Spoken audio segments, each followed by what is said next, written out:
Pak. Islam Kristen. Kristen, Pak Ustadz. Oh, Kristen. Oh, oke. Anda mau bertanya, Anda mau bertanya atau ditanya nih? Kalau bisa Anda dulu nanya deh, boleh. Iya. Jelas suara Pak Ustadz, jelas ya? Kenapa? Suara jelas ya? Agak kecil, Bang. Agak kecil. Nggak kecil ya? Agak kecil.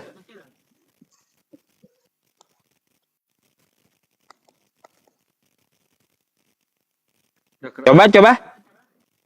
Udah jelas Pak Ustadz? Oke, bisa sih saya dengar. Tahu teman-teman semuanya. Gimana pendengaran teman-teman?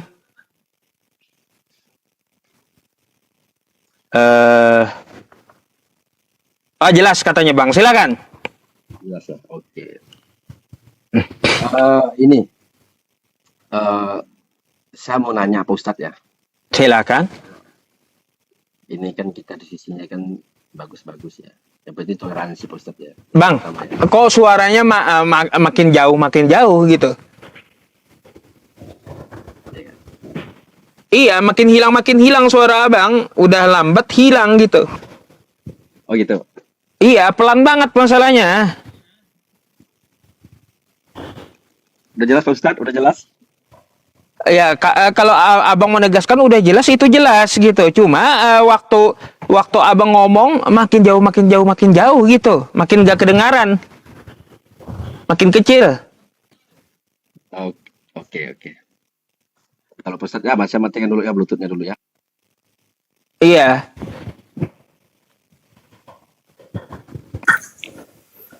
Udah jelas, Coba Ustadz? Abang ngomong dulu. Udah jelas?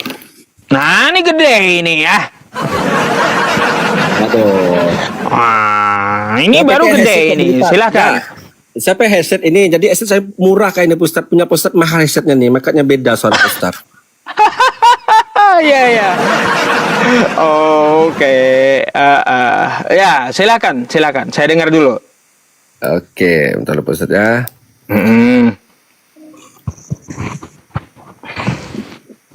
Oke Pak Ustadz, ini yang pasti pertama kita salam toleransi dulu.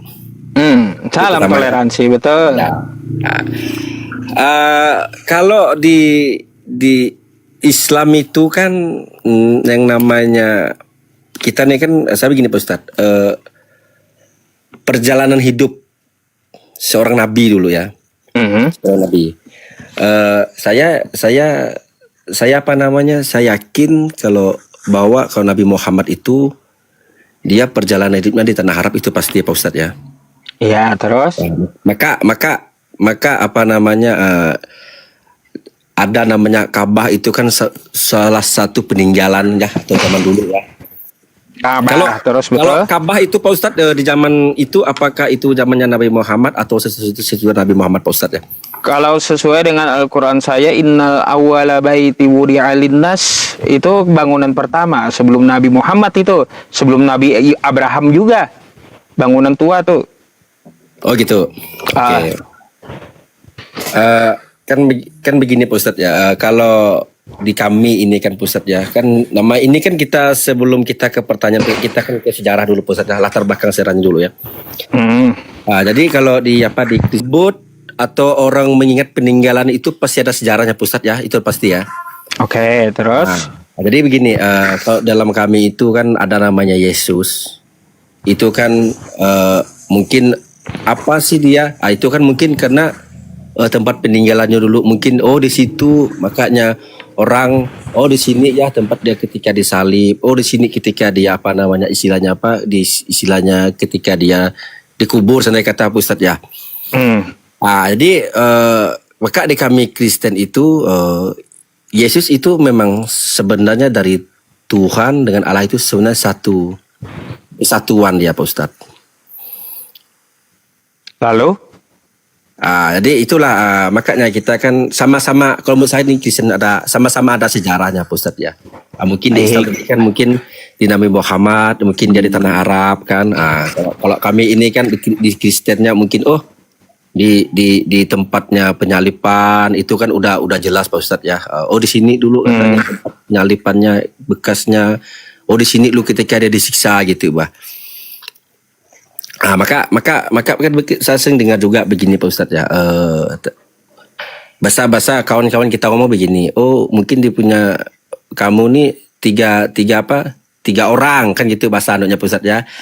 Tetapi kalau menurut kami itu memang kesatuan satu maksudnya Pak Ustadz ya, satu ya. Halo? Jadi karena memang hukum Taurat itu Pak Ustadz, memang Yesus itu tidak menyebutkan dia Tuhan atau Allahnya itu secara realnya itu memang tidak disebutkan itu Pak Ustadz, tidak disebutkannya. Tetapi ya Yesus itu dia itu kan sebenarnya beriman, dia itu beriman kan, rela disalibkan gitu Pak. Baik, lalu poin yang Anda mau sampaikan atas pertanyaannya? Ya, begini, sebelum saya ke pertanyaan Ustaz. Makanya kan kadang-kadang kita ini kan kan kalau menurut Islam tetap beda penafsiran gitu Ustaz ya, betul ya. Tapi kalau di Kristen lagi beda lagi penafsirannya kan gitu. Baik. Pemikir salamiah. Oke. Saya minta satu pertanyaan Ustaz. Ini pertanyaannya apa namanya? Kalau di Islam itu Pak Ustaz kan gini Pak Ustaz ya, kan biasanya kan tidak ada namanya Tuhan Pak Ustaz ya. Betul ya? Terus? Karena saya nengok itu bahasa kan tiada, kalau gini Pak Ustaz, ini kan kita kan diskusi biasa ya kan Pak Ustaz ya. Gini, kan bahasa saya nengok tuh kalau di ajan tuh Pak Ustaz ya, tiada Tuhan selain Allah itu. Selain Allah. Terus? Gimana itu maksudnya Pak Ustaz? Baik. Jadi begini Bang, tidak ada Tuhan selain Allah. Anda tanyakan itu kan? Iya. Baik, Bang, yang namanya Tuhan itu tidak ada selain Allah. Yang ada hanya Allah. Kalau Tuhan itu bisa dibikin-bikin oleh manusia. Tiang listrik pun bisa jadi Tuhan. Bisa jadi ilah gitu. Pohon pisang bisa jadi ilah. Atau orang kudus bisa jadi ilah. Tidak ada Tuhan-Tuhan seperti itu yang... Jadi kalau untuk masalah tidak ada Tuhan, betul tidak ada Tuhan di muka bumi ini. Kecuali Allah yang menciptakan langit dan bumi. Gitu maksudnya. Ada sebuah ayat di ayat Al-Quran kami yang berbunyi Alhamdulillahi Rabbil Alamin. Segala puji bagi Allah, Tuhan semesta alam. Jadi yang dinamakan Tuhan itu hanyalah kepada Allah dan bukan ada di dunia. Tapi Tuhan itu satu-satunya pencipta alam semesta, langit dan bumi, dan yang mengatur seluruh makhluknya. Itu yang dimaksud la ilaha illallah, tidak ada sekutu baginya. La ilaha illallah, la syarikalah. Gitu Bang. Jadi kalau ada Abang ada melihat di muka bumi ini agama, Tuhannya bentuknya kayak gini, bukan, udah bukan. Bukan Tuhan yang hak yang patut disembah, atau mereka menuhankan patung, atau menuhankan manusia, atau menuhankan tiang listrik, atau menuhankan roh, atau menuhankan dedemit, atau nenek moyang, atau leluhur. Itu udah salah gitu. Ya, paham. Oke Pak Ustaz. Berarti di Islam kan makanya saya bilang gini Pak Ustaz ya. Kalau di kami ini kan nanti saya ada satu ayat nanti Pak Ustaz ya. Kan kalau di Islam itu kan kita mau tahu Pak Ustaz ya, alasan mereka kalau di Islam itu kalau mereka ke sembayang lah atau namanya Pak Ustaz ya, itu tidak pakai musik, itu gimana Pak Ustaz? Memang tidak boleh kah atau diharam kah atau gimana itu Pak Ustaz ya? Jadi begini Bang, di dalam agama Islam itu ketika dia melaksanakan ritual ibadah itu dituntun oleh dalil dan contoh dari nabinya. Gitu, nggak bisa sembarangan melakukan contoh dari nabi. Nabi tidak pernah mengatakan atau mencontohkan bahwa di masjid itu ketika sholat pakai musik. Nggak ada. Dalilnya shollu kama ra'aitumuni usolli. Sholatlah kamu sebagaimana aku sholat. Nabi angkat takbir kami ikut. Nabi ruku kami ikut. Nabi sujud kami ikut. Jadi yang namanya ritual ibadah itu ada tuntunannya. Bukan dibikin-bikin sendiri oleh manusia di luar tokoh keagamaannya. Maka kalau ditambah-tambahkan atau diubah-ubah Bang, di dalam agama Islam itu namanya bid'ah. Kullu bid'atin dolalah wa kullu dolalatin finnar. Gitu. Tapi kalau secara agama itu Pak Ustadz, apakah itu istilahnya tidak bolehkan atau diharamkan atau gimana Pak Ustadz? Jadi ada Bang, semua di dalam agama itu, di dalam agama Islam khususnya itu diatur Bang. Untuk masalah musik, untuk masalah keadaan dan tempat, melalui nama ilmu namanya fikih gitu. Fikih Islam. Atau banyak literasinya. Jadi seperti itu, kalau tidak diperbolehkan ya memang tidak diperbolehkan ritual ibadah memakai musik. Gak boleh gitu. Coba lihat contoh para nabi terdahulu ya. Adakah Nabi Abraham bermusik ketika dia menyembah Tuhan? Adakah Nabi Musa juga seperti itu? Adakah Yesus mencontohkan seperti itu? Adakah Nabi Muhammad mencontohkan seperti itu? Kan nggak ada. Makanya di Islam juga nggak memakai apa itu musik dalam ibadah. Nggak dikenal gitu. Jadi contoh para nabi, yang mana contoh para nabi sujud. Ya kita sujud. Jadi seperti itu. Ada tuntunannya gitu Bang. Jadi nggak bisa kita mengada-adakan ibadah itu sesuai selera kita. Jingkrak-jingkrak, joget-joget, dugem-dugem di rumah ibadah. Nggak bisa. Gitu. Nggak bisa. Berarti kalau secara agama itu haram Pak Ustadz ya atau haram? Oh iya. Berarti kan kita kan tahu Pak Ustadz ya. Oh berarti salah satunya Muslim itu tidak boleh ada musiknya, berarti diharamkan oleh agama kan gitu Pak Ustadz ya. Iya. Apalagi kan lagunya rock and roll. Wah, di masjid buat sholat kayak gimana itu bunyinya? Gitu. Coba bisa nggak dimatikan suara itu Pak Ustadz? Aduh, kadang-kadang kalau ada suara itu kurang enak didengar Pak Ustadz. Iya. Lanjut, silakan Pak. Jadi di sini kan diskusinya kan saya kan bukan masalah ini dulu ya. Jadi saya mau tahu gitu Pak Ustadz. Perbedaannya dengan kami itu gimana gitu. Itu yang saya mau tahu Pak Ustadz ya. Jadi ya Pak Ustadz ngomong dari mana ini asal Pak Ustadz nih sebelum? Saya Kalimantan Selatan. Oh Banjarmasin ya Pak Ustadz ya. Betul. Ngomong-ngomong pernah enggak Pak Ustadz dari Banjarmasin ke Pontianak lewat darat? Nggak pernah. 2 hari kan lewat darat. Iya. Lewat Pangkal Ambon situ. Iya. Kalau pas jalan Pontianak kan betulan pas lewat rumah kita gitu Pak Ustadz. Karena kita sama-sama orang Kalimantan. Oh iya. Salam kenal. Tapi Kristen ya? Kristen Pak Ustadz. Ya, Kristen. Jadi itu Bang, kalau untuk permasalahan di dalam agama Islam itu semuanya diatur gitu, nggak bisa semau gue gitu. Betul Pak Ustadz, betul. Karena begini Pak Ustadz, saya kalau kawan Muslim saya banyak Pak Ustadz ya. Jadi kadang-kadang jadi bisik saya begini Pak Ustadz. Misal nih, kalau ada ketemu orang kawan Muslim kan bahasanya begini, bahasa sederhana ya. Oh gimana kabarnya Bang? Alhamdulillah bagus, saya bilang baik. Ya. Jadi itu salah satu kita bertoleransi dengan kawan gitu, meskipun kita Nasrani gitu Pak. Ya. Kita ini pentingnya di tempat kita, penting kita hidup ini ya kita hidupnya rukun gitu. Kau nih orang ngomong ya, kau nih bukan orang aku, tidak kau tak bisa gitu kita hidup Ustaz. Kalau bisa gitu Ustaz ya.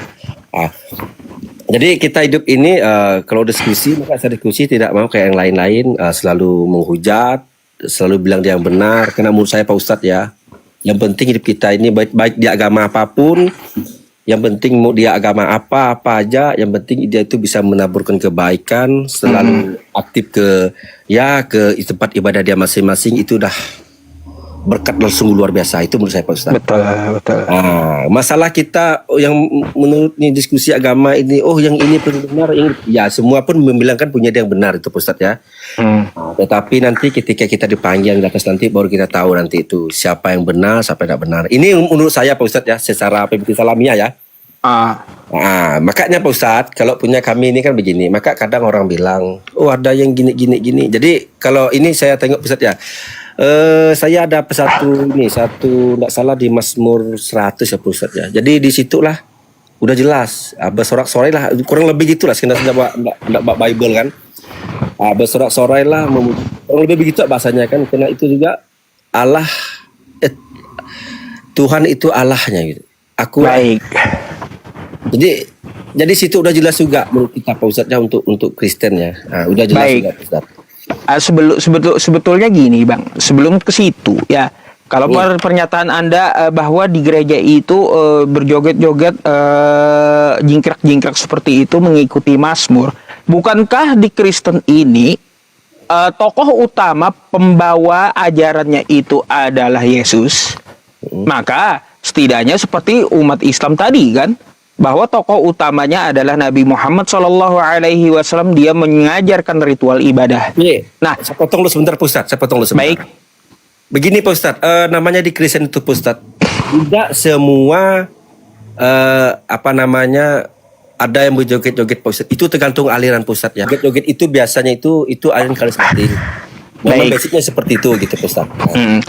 Makanya gini, seharusnya kan kita mencari contoh ritual ibadah itu dari tokoh utama yang membawa di keagamaan kita. Kenapa kita harus mengikuti orang lain? Bukankah Yesus berkata, sia-sia yang mereka lakukan, padahal yang mereka lakukan adalah perintah manusia. Betul kan? Itu ada ucapan Yesus. Sia-sia yang mereka lakukan, padahal yang mereka lakukan adalah perintah manusia, bukan perintah Tuhan semesta alam melalui Rasulnya. Maka seperti umat Islam tadi, perlu kita tegaskan bahwa dalam keagamaan itu tidak bisa ritual itu sekehendak kita. Mengada-adakan itu nggak bisa gitu. Makanya umat Islam sesuai contoh dengan nabinya. Seharusnya di dalam keagamaan Kristen ada perintahnya ke gereja, ada juga perintahnya bernyanyi-nyanyi. Bukan asal comot di kitab Mazmur. Setidaknya ngambil contoh perintah dari Yesus atau contoh langsung dari perbuatan Yesus. Gitu. Jadi kalau kita larinya ke Mazmur, kok melencengnya jauh kali gitu loh. Bukan mengikuti tokoh utamanya. Nah, itu yang jadi permasalahan di kekristenan sekarang, Bang. Itu sebenarnya. Kalau kita melihat, tiba-tiba alasannya ke Mazmur. Padahal tokoh pembawa yang utamanya menurut Kristen adalah Yesus. Gitu. Coba Anda tanggapi dulu, nanti saya akan mau tanggapi tentang masalah ritual gitu. Ritual. Iya. Kan mengapa di Kristen itu menyebutkan nama Yesus itu, Ustaz? Karena Yesus itu kan sebenarnya dia itu kan macam mana ya? Dia itu kan satu sebenarnya, cuma dia tuh menyerupai manusia Pak Ustadz. Bahkan kan ada juga tuh, saya lupa pasalnya itu. Bahkan dia pun kalau mengomongkan dia sendiri kadang orang tidak percaya. Apalagi kalau ngomong dia Allah misalnya atau Tuhan, orang pasti tidak percaya Pak Ustadz. Maka salah satunya dia seperti itu gitu, menyerupai gitu Pak Ustadz. Tetapi intinya itu satu gitu. Satu. Begini, Bang, kalau dia menyerupai itu ajaran siapa sih? Ajaran Yesus kan tidak ada bahwa dia menyatakan bahwa dia adalah jelmaan dari Tuhan, atau dia mengatakan dia adalah Tuhan itu sendiri gitu lah. Betul Ustaz. Kena gini Ustaz. Kena secara real itu dia itu tidak ada menyebutkan dia itu Tuhan itu tidak ada di hukum Taurat itu Pak, tidak ada Ustaz. Sama juga saya barusan tadi nengok Ustaz ya, siapa sih bapaknya si Simon, siapa tadi, Paulus ya. Kena di hukum Taurat itu memang ndak dimasukkan di situ. Ndak dimasukkan di hukum Tauratnya Pak Ustaz. Bapaknya si ini ndak dimasukkan, sama juga kayak Tuhan tadi kan. Tuh. Sebelum kita ke situ, apa tanggapan Anda terhadap tanggapan saya tadi tentang masalah ritual yang tidak dicontohkan oleh Yesus gitu? Kalau masalah itu kan Pak Ustadz tadi saya bilang kan kalau di Mazmur tadi kan udah jelas itu Pak Ustadz, udah jelas. Jadi di Mazmur itu kan apa namanya? Coba saya ambil Alkitab saya sebentar dulu ya, saya tengok. Boleh. Sebentar dulu ya.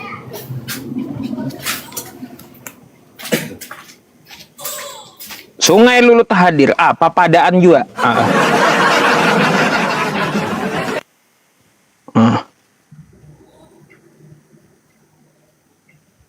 Banyak nang takajut kilai. Ulun urang Banjar. Banyak nang takajut. Untung sidin kada satruk. Tahu ulun urang Banjar.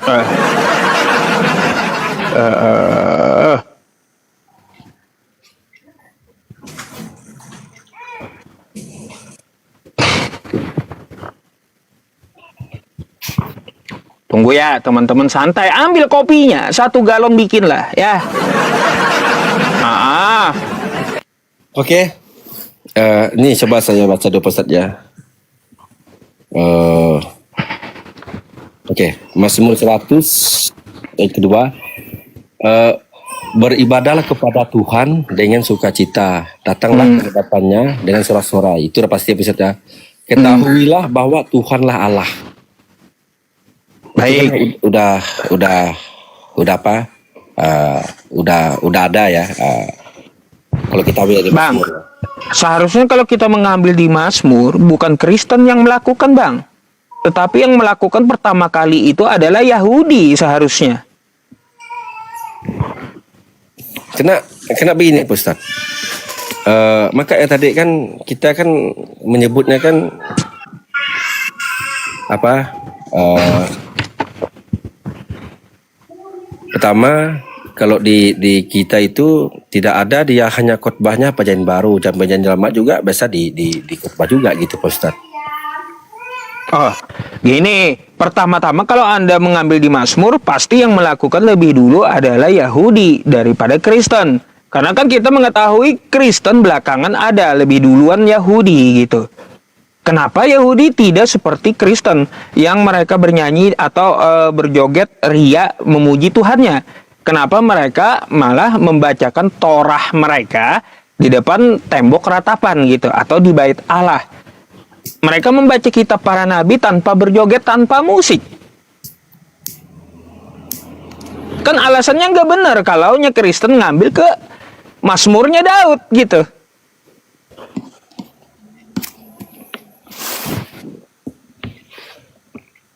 Gimana menurut Anda? Kalau apa yang disampaikan ini cuman kita ini kan apa namanya sesuai dengan ajaran dan perintahnya, itulah yang kita lakukan. Oh, salah Bang. Ya, kalau ajaran para nabi, ritual ibadah itu sudah kompleks dan dicontohkan di kitab Anda semuanya dari Kejadian sampai Wahyu. Coba Anda buka, dan di kitab Al-Quran kami juga diabadikan. Contoh begini ya Bang ya, begini. Silakan Anda buka Kejadian 24 nomor 52. Apa yang dikatakan di situ? Sesudah itu makan dan minumlah mereka. Kan di situ ya. Lalu apa yang dikatakan di situ? Itu bukan 52, 54 itu. Kejadian 24 52. Nih Bang ya, saya kasih tahu sama Abang nih ya. Saya bukakan aja di layar nih. Ya, ritual para nabi, cara ritual para nabi menyembah Tuhannya. Kejadian 24 nomor 52, ketika hamba Abraham itu mendengar perkataan mereka, sujudlah ia sampai ke tanah menyembah Tuhan. Jadi Bang, ya, ritual dari Abraham itu adalah sujud menyembah Tuhan.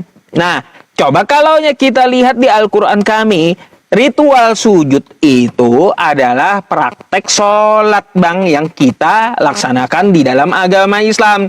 Coba nih Bang, ya, tentang Abraham di Al-Quran kami. Ya Tuhanku, jadikanlah aku dan sebagian anak cucuku orang yang tetap melaksanakan sholat. Yang melaksanakan sujud maksudnya sesuai dengan kejadian 24:52. Diabadikan bang. Di dalam Al-Quran ritual para nabi menyembah Tuhan. Nih lanjut ya. Coba kita 4 nomor 8. Apa bunyinya? Segeralah Musa berlutut ke tanah, lalu sujud menyembah. Ini ada juga di Quran bang, jangan heran Anda. Di Quran kami nih, saya bukakan ya buat abang nih.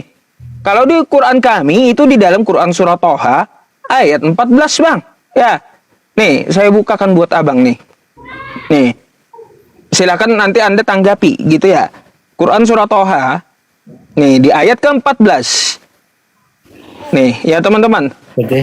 Innani anallah la ilaha illa ana fa'budni wa aqimis sholata li dzikri. Apa yang dikatakan? Sembahlah aku dan tegakkanlah sholat.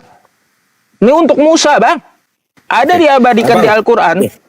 Bentar bang, bang Ustaz Yusuf, saya minta turun dulu karena anak saya bangun tidur ya. Minta Oh ya, maaf baik, ya. baik. Nanti kita bisa sambung diskusinya ya, oke?